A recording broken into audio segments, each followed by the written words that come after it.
98 years ago, today, the Mexican Jesuit priest José Ramón Miguel Agustín Pro Juárez was led before a firing squad in Mexico City.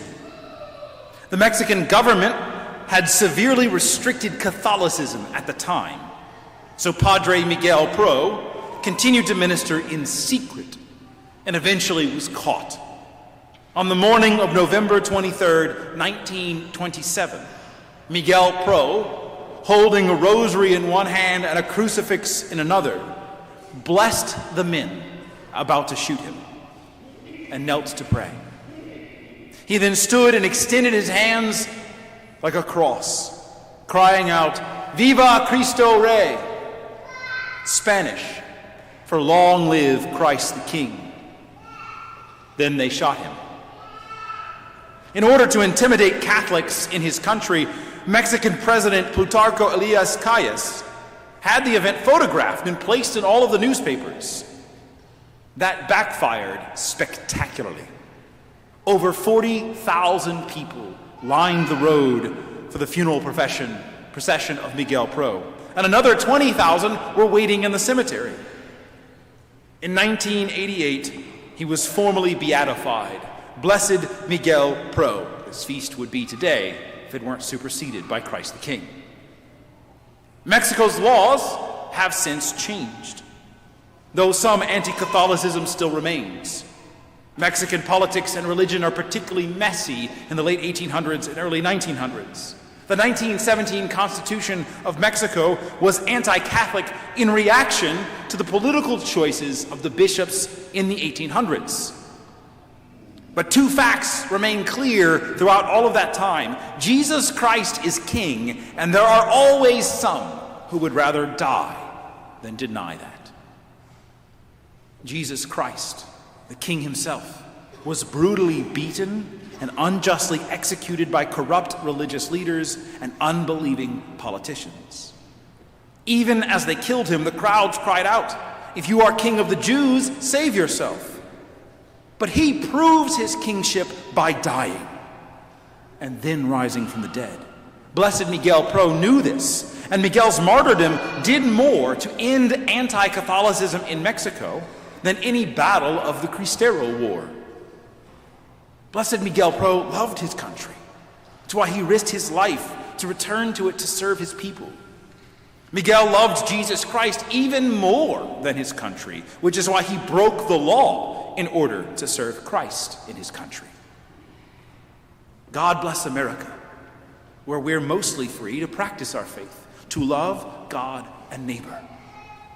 Though our country has flirted with anti-Catholic laws on occasion, we're fortunate in comparison to most of the rest of history.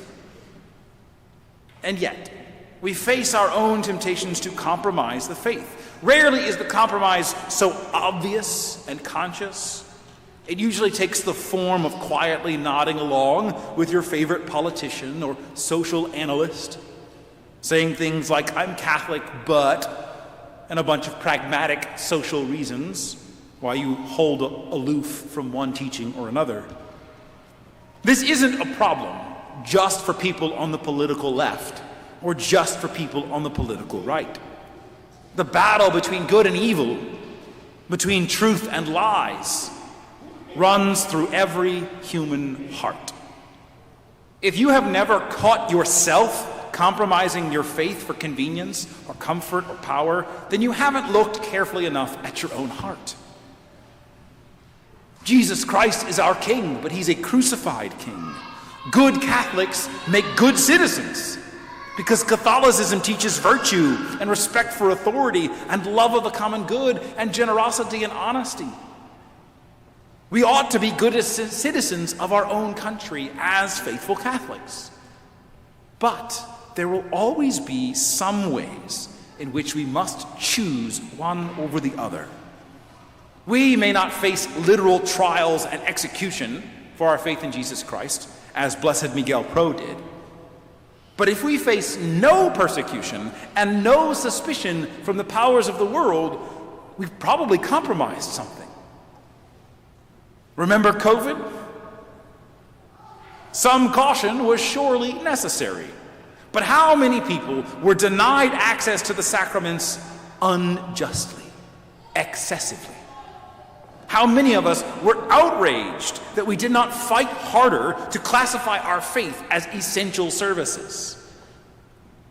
That's a small trial in comparison to the Cristero Wars of Mexico or the communist occupation of Poland, but it is perhaps a good touchstone for us because it's part of our experience. There are other conflicts that continue still between Christ the King and powers of the world. Washington State recently tried to force priests to violate the seal of confession.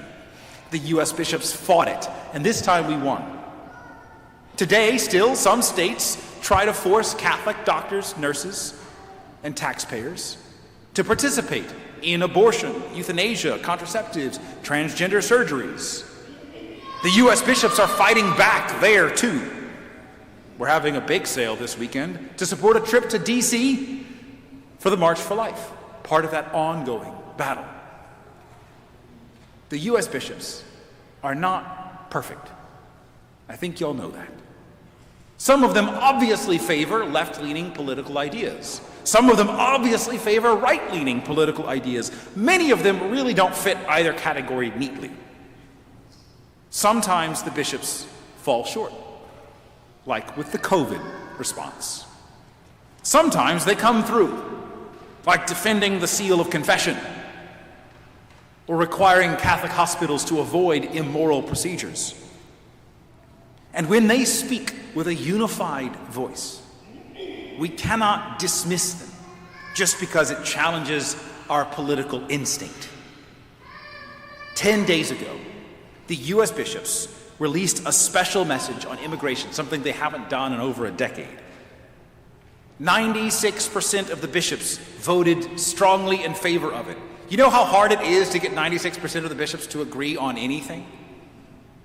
And the Pope himself, also an American, directly endorsed it. Have you read it? Heard of it? Do you know what it actually says? How many of you immediately clenched up, felt angry or nervous or resistant when I mentioned the word immigration? So take a breath and listen. Pay attention to what I actually say, not what you're afraid I'm going to say, what other people told you to think I will say. Do the Pope and bishops want open borders? No, definitely not. Open borders are not church teaching. Do the Pope and bishops realize how many drug dealers and human traffickers are crossing our borders? Yes, actually. Their message explicitly acknowledges that problem and that says that regulating borders and good immigration law is part of the antidote. Are the Pope and bishops saying we should let people let them break the law and get away with it, do whatever they want? No. What the Pope and bishops are trying to say, what they are saying pretty well, is that human dignity and national security are not in conflict. When we deport human traffickers and gang members and drug dealers and other illegal migrants who are causing all kinds of harm, it's proportionate. The good thief in our gospel acknowledges we have been condemned justly, for our sentence corresponds to our crimes. But what happens when a sentence does not correspond to the crime? It doesn't take much imagination to think sometimes the U.S. system does not punish justly. We all know the law is wrong sometimes. We were rightly outraged when people were arrested for all kinds of silly things during COVID. We were furious to be locked out of our own church. So are we okay with Catholics being detained without trial and held indefinitely in places where they cannot receive the sacraments? Are we okay with armed men raiding churches and schools to round up children who are technically illegal but actually grew up here? With letting a woman starve because she doesn't have documents? Did you know that Blessed Miguel Pro was a refugee in the United States for a little while when the Mexican government kicked the Jesuits out? There are priests and nuns in this country right now who are technically illegal. Should they be treated in the same way as the gang members and human traffickers? Not to say there should be no account, but good law enforcement should account for the differences. And there's a way to do both. To regulate immigration and treat illegal immigrants as human beings. To both take the law seriously and acknowledge where the law is broken and wrong. To uphold justice and to apply mercy in extenuating circumstances. We can and should love our country. We can and should want law and order and peace and accountability. But if you are a servant of Jesus Christ, King of the universe, then you must also want to feed the hungry, welcome the stranger, visit the imprisoned. It is not the Pope's role or the bishop's role or mine to write government policy. But it is our role to remind you that your fidelity to Jesus Christ the King should guide you either in creating that policy or in how you respond to those policies.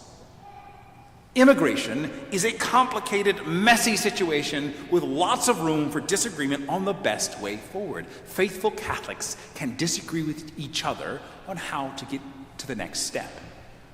But we cannot disagree with is this: Jesus Christ, your King, died for every human being. Legal or not, criminal or not, they are loved by your King. So they ought to be loved by you. And what is love? To will the good of the other, even when it doesn't benefit me. And yes, of course, sometimes punishment is what's good for someone, so you can love them in that punishment. But reflect honestly, is that really why you want what you want?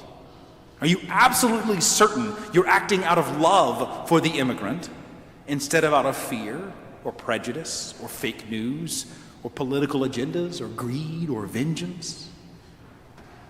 The world is watching us, always.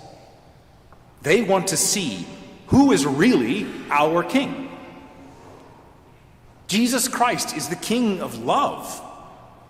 So if we want to say with the Blessed Miguel Pro, Viva Cristo Rey, long live Christ the King, then we should say it in the way the King himself told us to. Whatever you did for one of these least brothers of mine, you did for me.